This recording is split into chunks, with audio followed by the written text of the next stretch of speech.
ಕಾನೂನು ಕ್ರಮವನ್ನು ಕೈಗೊಳ್ತೀವಿ, ಹಕ್ಕುಚ್ಯುತಿಯನ್ನು ಮಂಡಿಸ್ತೀನಿ, ಮಾನವ ಹಕ್ಕುಗಳಿಗೂ ದೂರು ಸಲ್ಲಿಸ್ತೀವಿ. ನನ್ನ ಮೇಲೆ ಕೊಲೆ ಪ್ರಯತ್ನ ಮಾಡಿದಾಗ ಯಾರ್ಯಾರು ಕೊಲೆ ಪ್ರಯತ್ನ ಮಾಡಿದ್ದಾರೆ ಅನ್ನೋ ದೂರನ್ನು ಕೊಟ್ಟಿದ್ದೀವಿ. FIR ಇನ್ನೂ ರಿಜಿಸ್ಟರ್ ಆಗಿಲ್ಲ. FIR ರಿಜಿಸ್ಟರ್ ಮಾಡದೇ ಇದ್ದರೆ ನಮ್ಮ ರಾಜ್ಯಾಧ್ಯಕ್ಷರು ಹೇಳಿದ್ದಾರೆ, ವಿರೋಧ ಪಕ್ಷದ ನಾಯಕರು ಹೇಳಿದ್ದಾರೆ, ಅಕಸ್ಮಾತ್ ಅವರು FIR ರಿಜಿಸ್ಟ್ರ್ ಮಾಡಿ ಕೊಲೆ ಪ್ರಯತ್ನ ಹಲ್ಲೆ ಮಾಡಿದವ್ರನ್ನ, ಕುಮ್ಮಕ್ಕೆ ಕೊಟ್ಟವ್ರನ್ನ ಬಂಧಿಸಿ ಕ್ರಮ ಕೈಗೊಳ್ಳದೇ ಇದ್ದರೆ ಬೆಳಗಾವಿ ಚಲೋ ಮಾಡೋಣ ಅನ್ನುವಂಥ ಮಾತನ್ನು ಕೂಡ ಹೇಳಿದ್ದಾರೆ. ಯಾರೋ ಒಬ್ಬರು ದೊಡ್ಡ ಮನುಷ್ಯರು ಹೇಳಿದ್ರು, ಬೆಳಗಾವಿಯಿಂದ ಬದುಕಿ ಬಂದಿದ್ದೇ ಪುಣ್ಯ ಅಂಥೇಳಿ.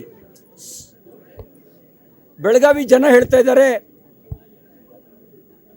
ಯಾರೇನು ಮಾಡ್ತಾರೆ ಬಾ ನೀನು ಇಲ್ಲಿಗೆಯ, ನಿನ್ನ ಜೊತೆಗೆ ನಾವಿದ್ದೀವಿ ಅನ್ನೋವಂಥ ಮಾತನ್ನು ಬೆಳಗಾವಿ ಜನ ಹೇಳ್ತಿದ್ದಾರೆ. ಅವ್ರು ಕೇಸ್ ರಿಜಿಸ್ಟರ್ ಮಾಡದೇ ಇದ್ದರೆ ಪಕ್ಷದ ವರಿಷ್ಠರ ಜೊತೆಯಲ್ಲಿ ಮಾತಾಡಿ ಪಕ್ಷ ಏನು ನಿರ್ಧಾರ ತಗೊಳುತ್ತೆ ಆ ಹೋರಾಟದ ದಾರಿಯನ್ನು ನಾವು ಹಿಡಿತೀವಿ.